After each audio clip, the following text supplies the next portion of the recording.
Oh, this Friday.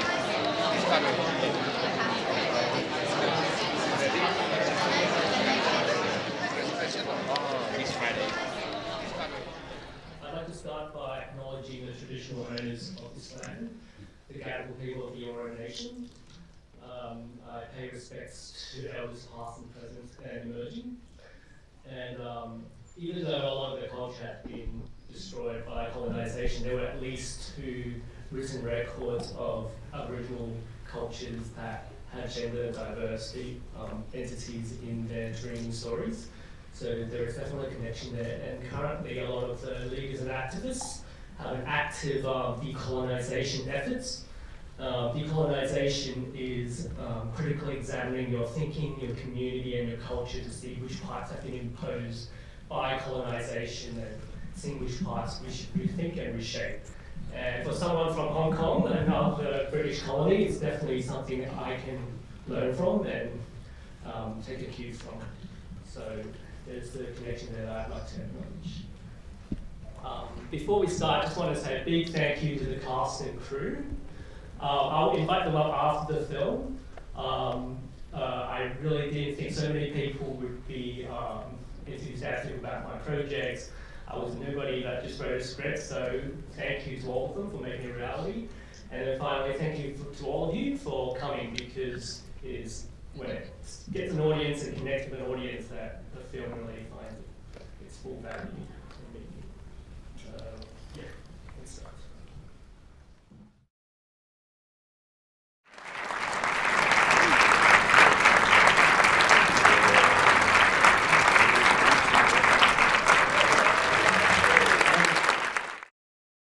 Alright, we're going to keep on. Firstly, thank you all for coming to this premiere screening of To Freely Flourish. Short films are such a cool medium, and they're definitely not where people go to make bank. So usually done on a shoestring budget. They're brought to life because of passion and the story and the art form, and I don't think this film was any different from that. So thank you all for coming and supporting a queer, independent Asian short film.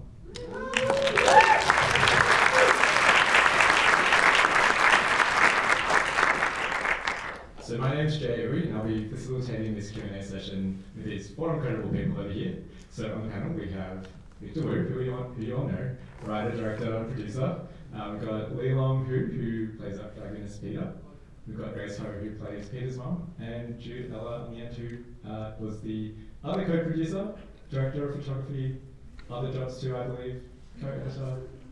Just filling in here and Yeah, there.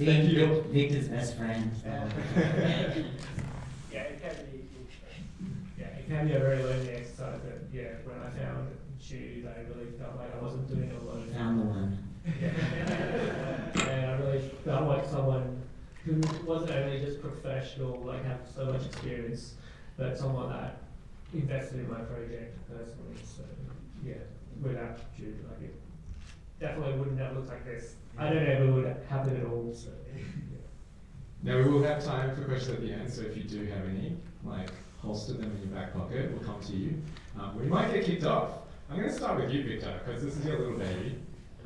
This film feels a little, quite personal. Tell us where this idea and story came from. Yeah, so I would say the 2 things are frustration and anger, and then hope. And you provided that hope. So frustration and anger was obviously the marriage equality survey.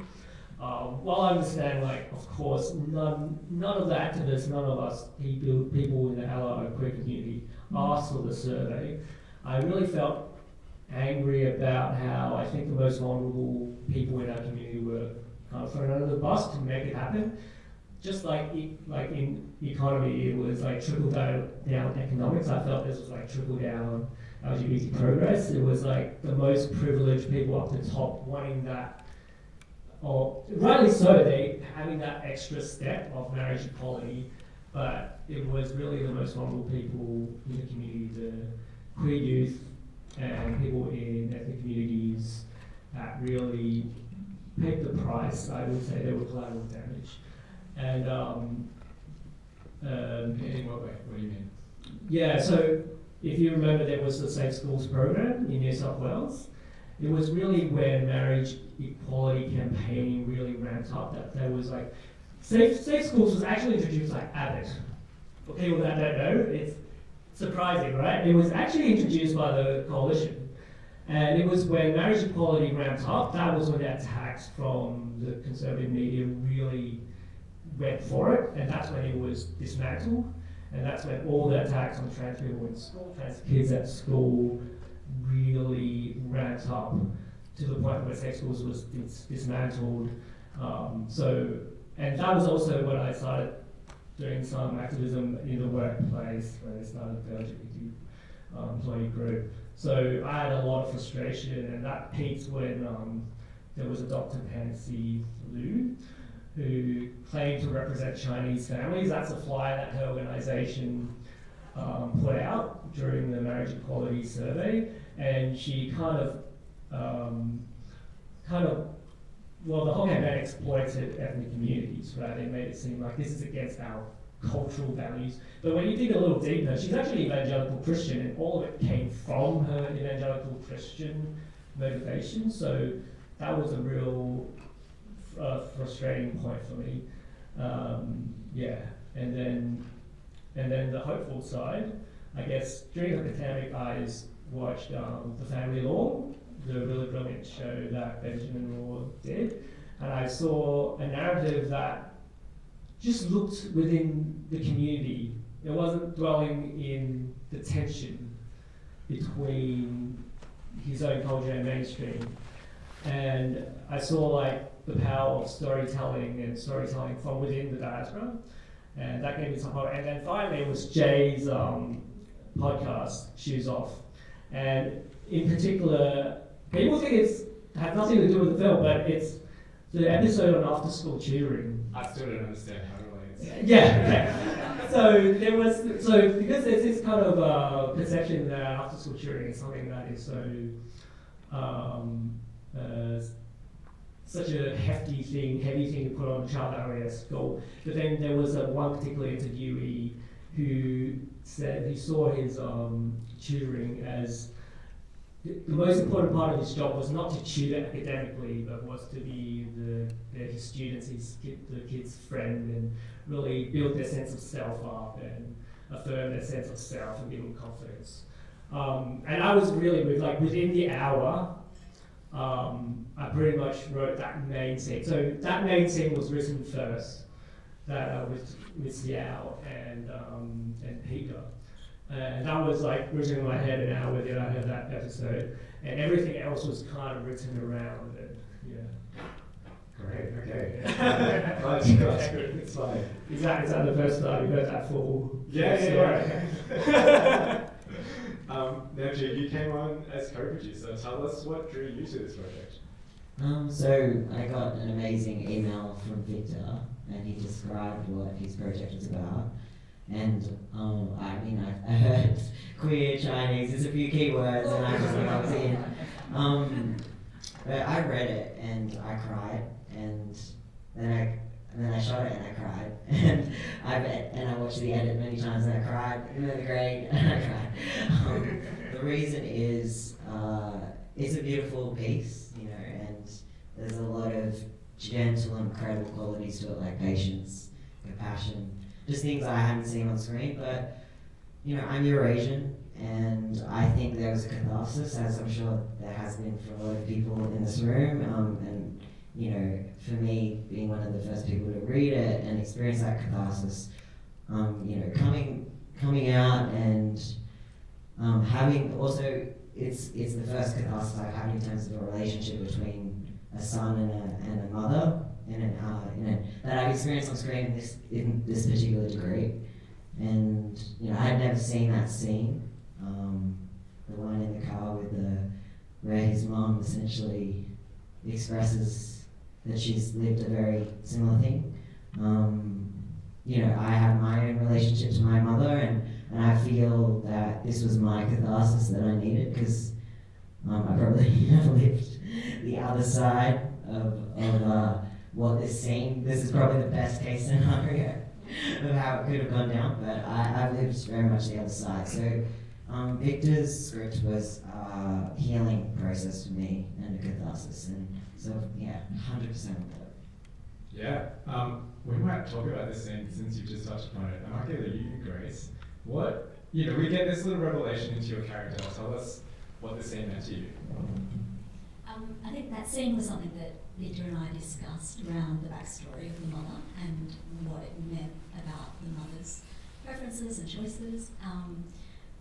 I think we landed on, we didn't want to prescribe to the audience exactly what the situation was and allow them the freedom to interpret it themselves. For me, I think many people relate to it. It's one of those like fork in the road moments in your life, like the sliding doors moment, and where your choice takes you down a certain path, and 20 years later she's still thinking about that choice that she made and the path that's taken her down. So and that's something that's relevant to myself and I'm sure a lot of us. Yeah, and apparently this sort of special relationship between like Asian women and another woman is a thing. I don't know, has anyone else had like a mum in their life who has told a similar story? Yeah. Okay. So Sam is very. Maybe we'll give him a mic because that was one of the inspiration with Sam telling this story, and actually another friend also who is a Hakka Chinese told me a very similar story as well. But unfortunately, the rest of us had similar theme stories where we had of coming out where our typically mothers would say, actually, I've had experience of same-sex attraction. However, the message was like, but it's something to just ignore. It's just to dismiss what you just said to them. So, yeah. Or in Sam's case, or my other friend's case, it was like years after that they'd come out and there was like a lot of trauma and conflict. Then you hear this story. And I don't know whether it's comforting or more infuriating to hear it at that stage. Yeah. Now, Leon, I know this isn't your personal story, but were there elements of this that you connected with? Yeah, of course. I think, from, even being in high school, experiencing all that angst and, liking, having a crush on someone, all those kind of themes. But I think the biggest thing I probably connected to is probably the idea of his loneliness within his family, that feeling that he can't tell his parents anything, that he can't really, he doesn't feel comfortable enough to open up, I guess, about his feelings or who he is. Personally, I've not in the same way, I've never experienced that in the same way, but I guess in a similar way of growing up as a second generation immigrant, maybe there's a bit of a disconnect with the culture of my parents, and so for me, like, to pursue a career in the arts is always has always been something that I've been I kind of suppressed just kept it to myself, and felt like I could never really ask for help or express my desires about that. Have you ever had a catharsis moment with your parents about it? What are they thinking about it now? It's still not happened. So, yeah, we'll see maybe in the future. Have they seen this film? No, they don't even know about it.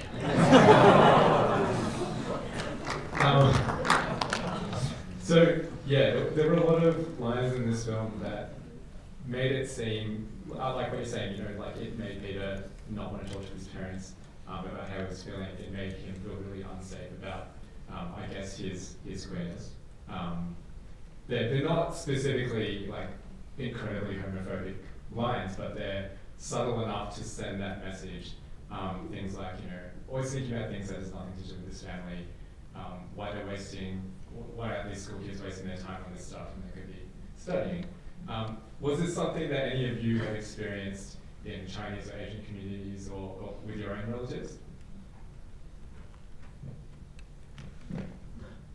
Yeah, it's really interesting. Like, I think at this stage, 2017, this was set. I don't think that really overt coercive parenting style really overt homophobic attitude is around anymore, especially with the Marriage Equality Survey. And also in the Chinese culture, I don't think it's, unless you're evangelical Christian, which some Chinese people are, say, but if you're not, it's not really a moral compunction against like LGBT issues.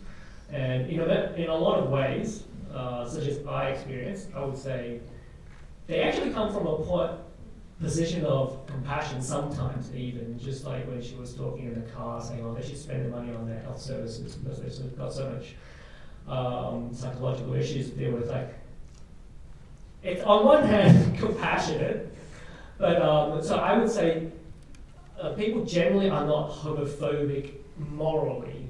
There's no moral compunction. However, because they don't engage with the issue, they don't learn about the issue, they often express homophobic position and viewpoints just because they don't engage with the issue, and they don't realize that it's not queer people out there in the mainstream kind of influencing our community. It's queer people in our community struggling to find like a safe, supportive atmosphere and environment for themselves.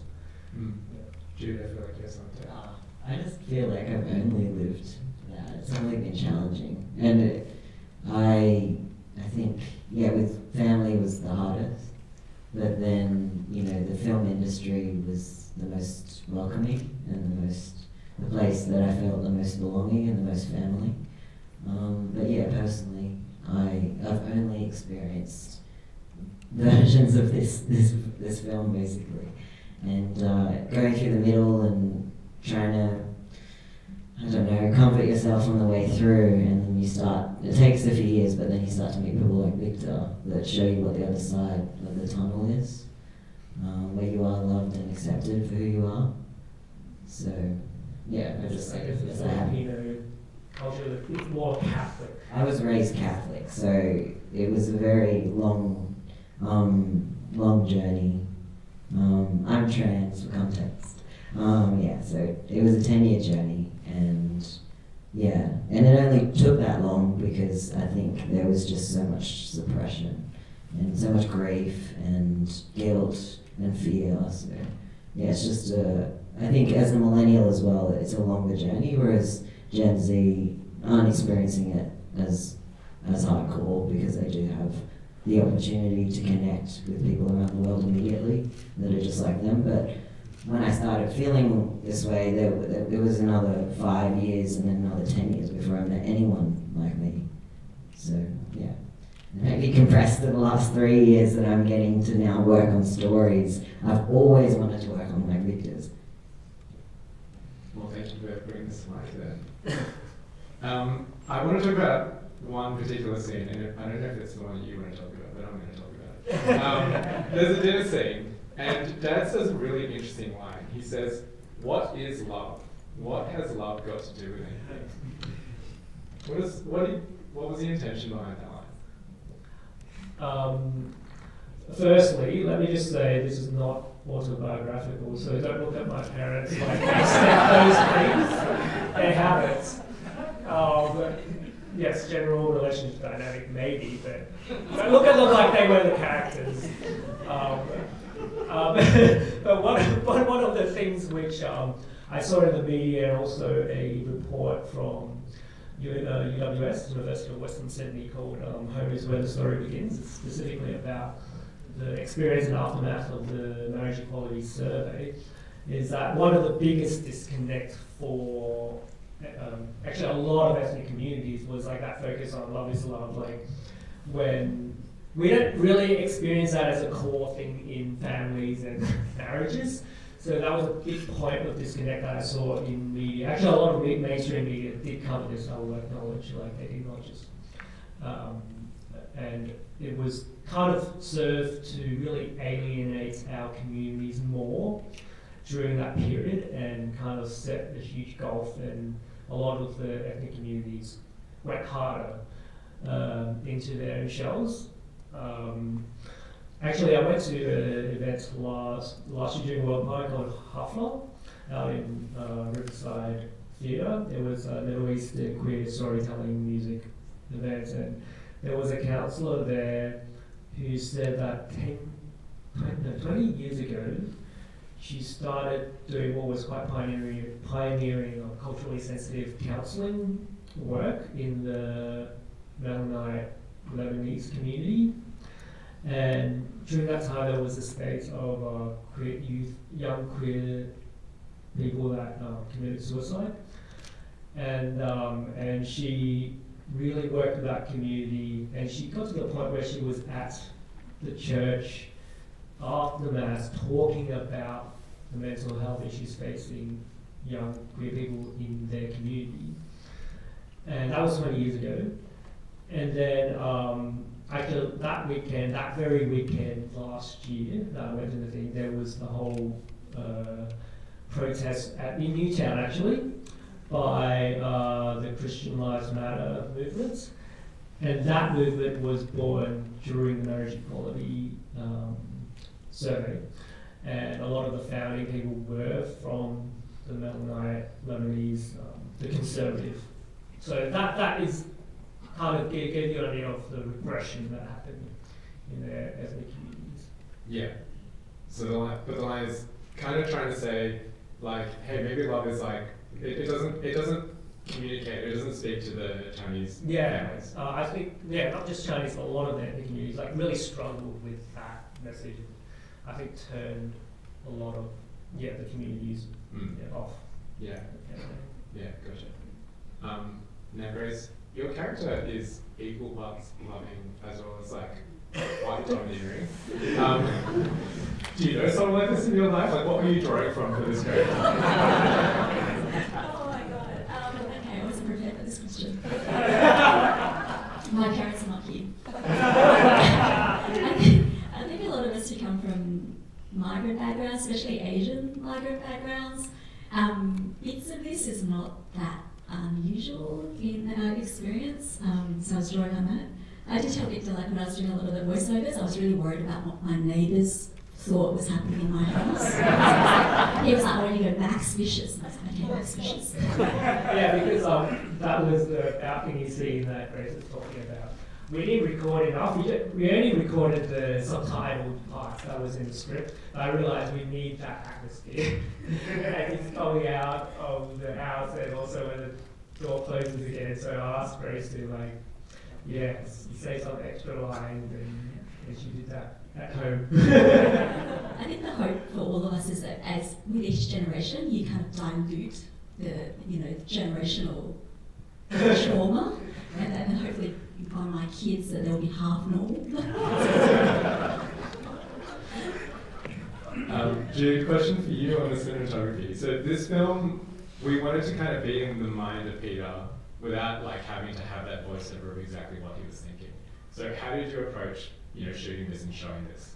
I was going to say, I saw that question, and I wasn't consciously thinking of it that way. I think what stood out to me in the script was the tone of patience and compassion.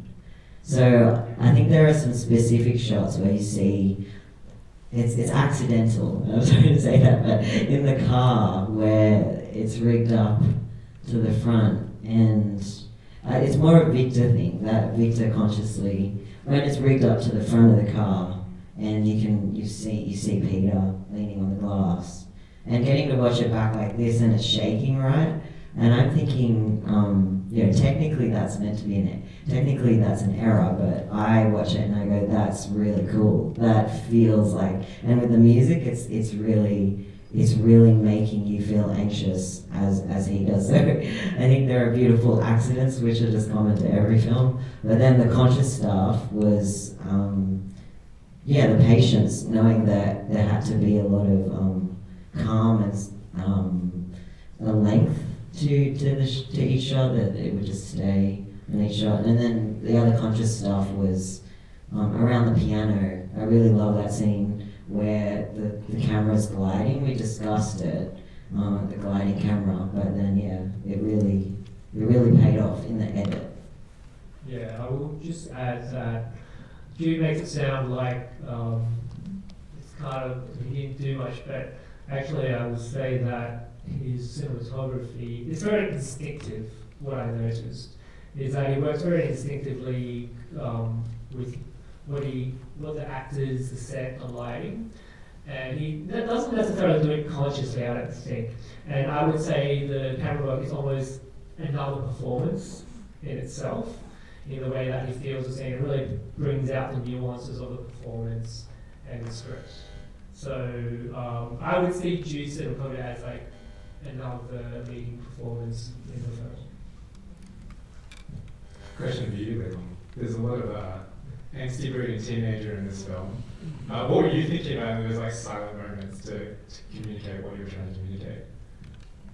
I don't really remember because it's all like in the moment, you know. Of like, I think Victor would just kind of tell me what's going on, what Peter's kind of thinking, and then I'll just sit in that feeling and in that mood and just be in the moment of it.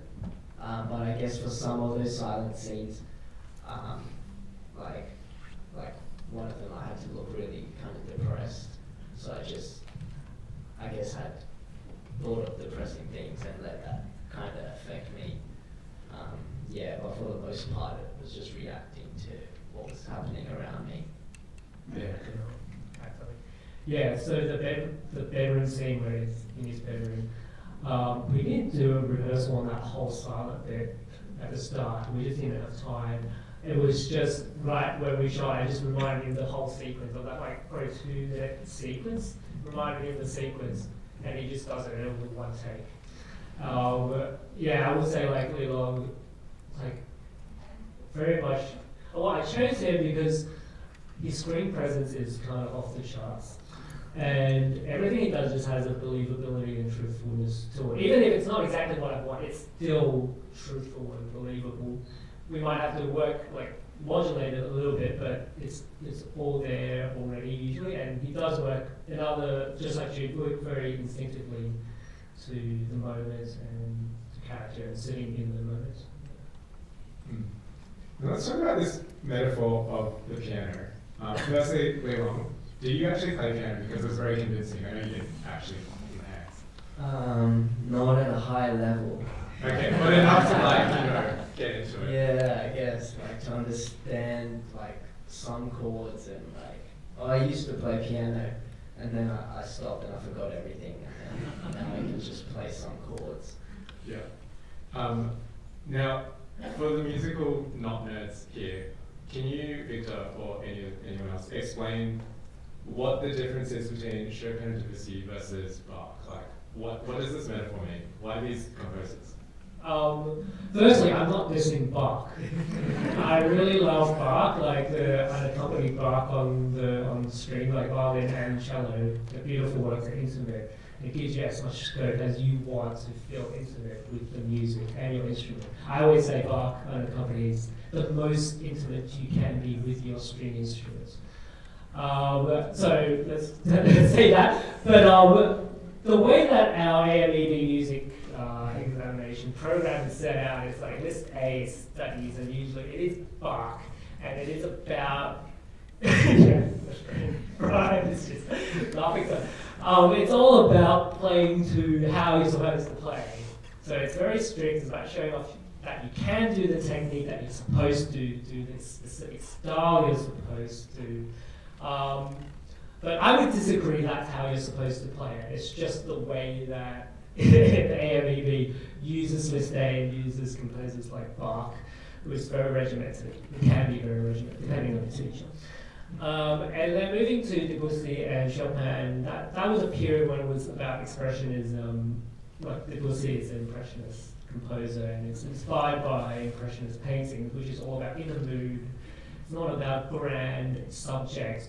All of a sudden, it's about everyday scenes, all about how you're feeling on the inside, the mood that the landscapes inspires, everyday moments, which is kind of my sensibility, as you've noted. It's all about the seemingly insignificant moments in life having those profound experiences.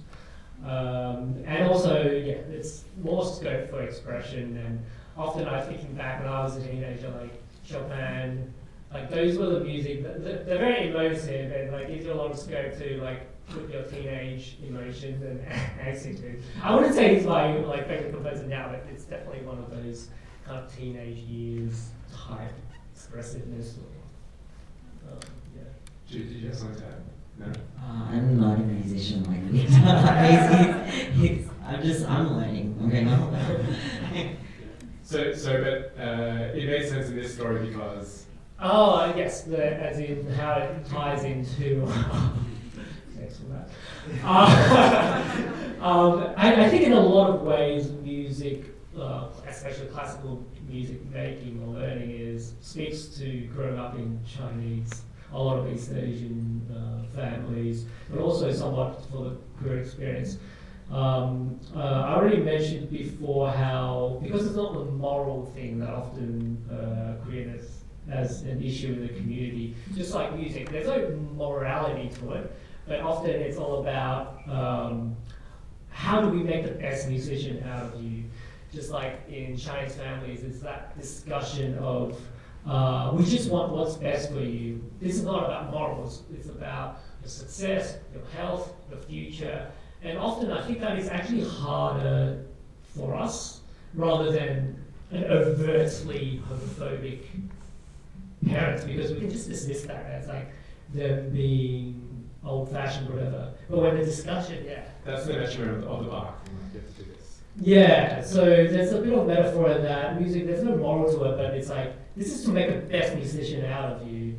And a lot of the times that sort of attitude is harder for us with people to work against, because they are right on certain points, right? So it's often really hard to kind of stand up against that when you're a child, when they have power over you to make decisions for you. And you can't just dismiss them, oh, they're just old-fashioned homophobic. They are going, oh, you should be focused on, but this has got nothing to do with you. That is often the harder bit. So, and then the other thing is, obviously, music making is kind of a common experience for a lot of us in the community. And it speaks to, I think, the level of investment and attention and care that Chinese people and a lot of Asian cultures have in their kids. As you saw in the website, a lot of families migrate because for their kids, it's basically as my parents did. They came to Australia because they thought it was the best place for me and my brother. They do everything for their kids. And I don't actually think, and a lot of the times it can become a coercive helicopter tiger parenting thing, which I think it's much less common nowadays. But however, overall, I think it's actually a strength of our community, not a weakness, that we place so much attention and care to our kids. But the message is really exploring, like in the two different teachers, how do we make that parent attention less coercive and more nurturing? That makes our kids grow to their potential rather than be suffocated and just have no sense of self, of what they want, who they are, and just living a prescribed life. Yeah, very reflected in like, oh sorry. Can I say one thing, just a quick thing, in relationship to your question, just about the piano and the metaphor there. Kind of what struck me is the whole to freely flourish thing, and that overarching visual metaphor is really stunning. And I guess that would be I haven't got the technical in me that Victor was talking about, but I love that this film says something that I think we all feel. And for me, it was probably the clearest I've heard it said in my experience of movies. And definitely something I've been going through exactly at this minute, and that music is a perfect metaphor to express expression itself and to be free itself. So yeah, that would be my moment. As opposed to a technical thing, it's a feeling, the feeling of freedom. In that journey there. Yeah, there's that moment where Peter gets asked like, "What do you like to play?" And he's like, "What do you have choice?" I just want to say a quick thank you to Stella again. She's the one that played Miss Yao. That was the first scenes that we shot, and I was definitely crying from their performances together. And I think because music means so much to me, that is still the scene that makes me the most emotional to see. And I think, like, I know I wrote it, but I still, until I saw the performances during the shoot and when I was editing, did I realize how much I needed that in that moment in my life. And I hope that. Kind of my own work, so but I hope that resonates. Yeah. I just got one more question before we go to audience questions. There's this dominant sort of Western narrative for queer kids, which is just like freely express who you are and like fuck everything in your mind and just be who you are. Sorry, I swear. Which is great as well. What was this film's message in either similarity or contrast to that? Yeah, I'll start. Yeah. Yes, that was something that we discussed during our lunch a couple of weeks ago. It was, yes, Peter does seem like a really disempowered character in this film, and I apologise to Lee Long quite a few times about how few lines he has in the film as the leading character, which is very unusual. But it is that feeling of being a passenger in your own life and actually seeing all these narratives of you just need to be louder and prouder. It doesn't resonate with a lot of us queer people in ethnic communities, and it kind of alienates us more, if anything. And I think it can be quite dangerous to tell kids in those situations to do that because they can lose whatever freedom and autonomy that they have in their lives very quickly with the style of parenting that they experience. So I don't think it's helpful, and I think it can be quite dangerous. And in this film, he doesn't come out. Like, it's not a coming out film. It's a coming of age film, I would say, but it's not a coming out film. So, yeah, so it's more about what the community needs to do. The problem's not with the child. It's not with the queer young people. They don't need to do anything. It's for the rest of us in the community to create that embracing, supportive environments for us who have grown up and can say something. We're no longer in that environment, and it's for the rest of the community to change their attitudes and create that embracing, supportive environment. Anyone else have anything to add? For me, it was, I probably can't fully connect with that because for me it was just so slow. It was like an exponential. It was just flat for so many years, and then the last years, I feel like that's been of my own accord, and it's only through Victor really that I'm learning about the greater community, because I think my journey felt very isolating, and I'm not sure how many others have lived it that way, but that was mine. Now we might throw to audience questions. If you have a question, raise your hand, and I believe Hui-san is going to come around with one of the mics. We have one here in the middle.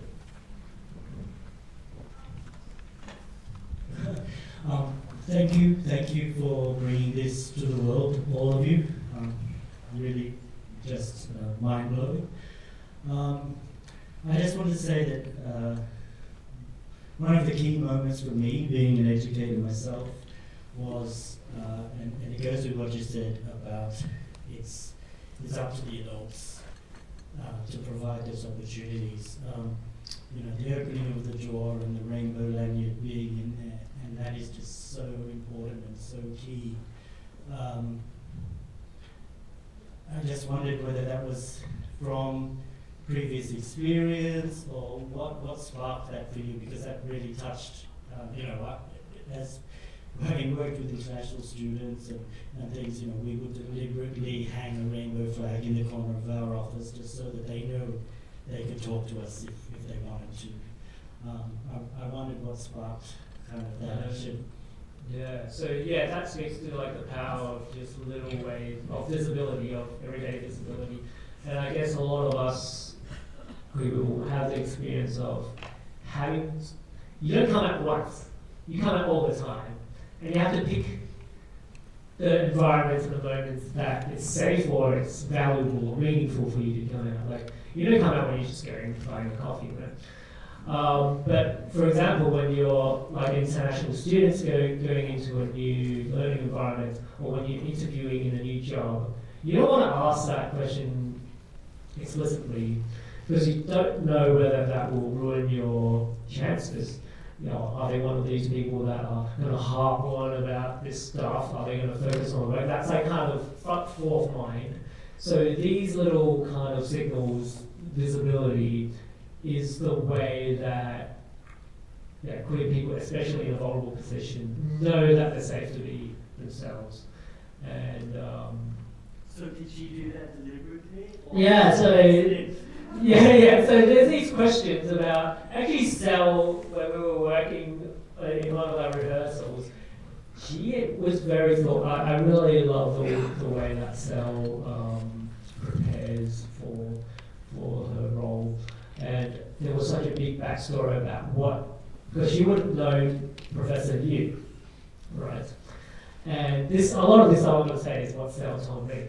And she had the background of, she knows his teaching style, and he probably told her that he's got floppy wrists, and Sel was saying like, she knows his teaching style. Does he really have floppy wrists? And also, is there like a homophobic thing to this, right?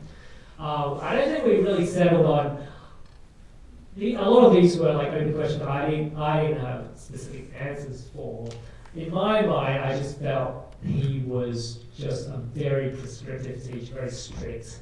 And Peter was actually expressing. And just like in that first part, you saw footage of my hands. I shouldn't say it's floppy, right?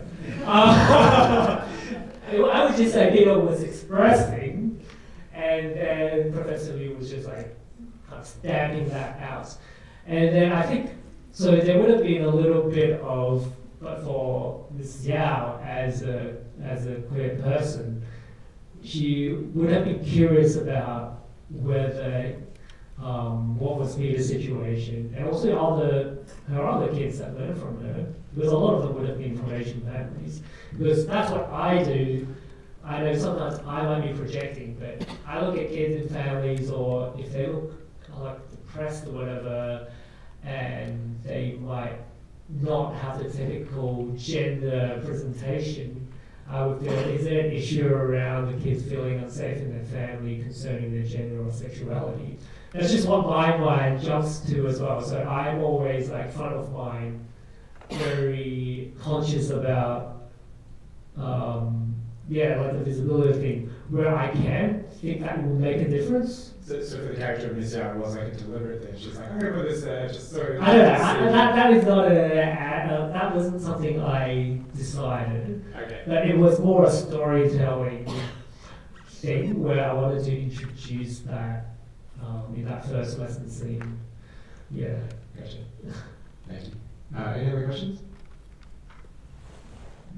Well, this show, this film was really, really beautiful, and it was wonderful to see like a really authentic story about LGBT people that was so hopeful and it's really gorgeous. I thought it was brilliant having them kind of bring out wonderful humour, and I'm wondering, did you test drive your humour, or did you fine tune it, or did you just put it together and it made you laugh? To be honest, that's a great question because that's something I did grapple with. So, watching The Family Law, obviously that's more dramedy, a lot more kind of humorous, comedic kind of moments into that. And I originally did have a lot more comedic relief points in those moments of tension because I think that does work well, dramatic tension and comedic relief. I did have a scene where my brother would have read the script where after that scene in the bedroom, he's supposed to look back out into the backyard and the dad is supposed to actually have his mouth over the bird's beak, sucking out the bird's snot.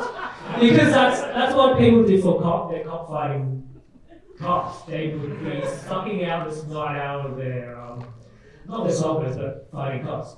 But however, when I started working with the actors during the rehearsals and actually during the filming, I think a lot of this came down to how I saw Grace's and Leelong's performances.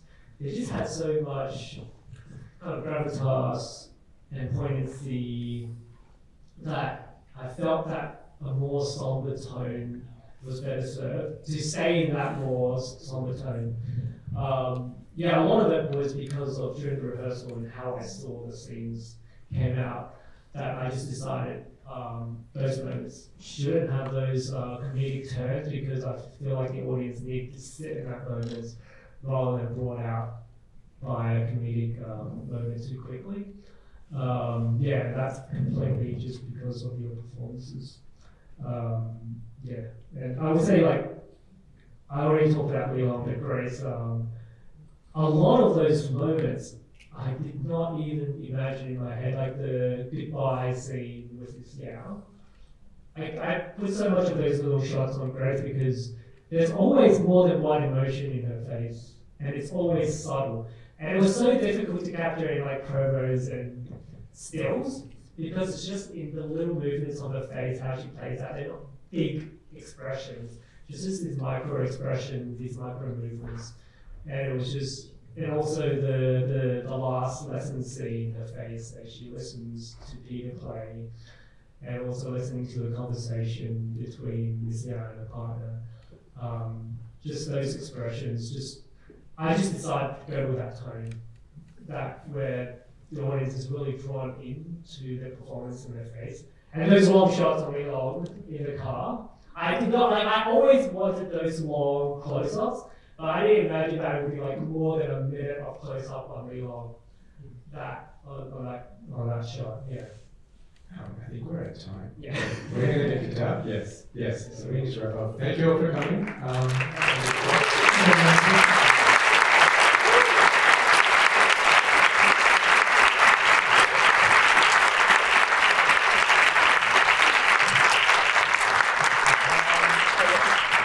Yeah, just before we wrap up, I do, like, after getting so many questions, I do want to ask, like, you ask yourself whether this is a film that moved you or gave you some catharsis, and also whether it's a film that you think would have an impact in your communities.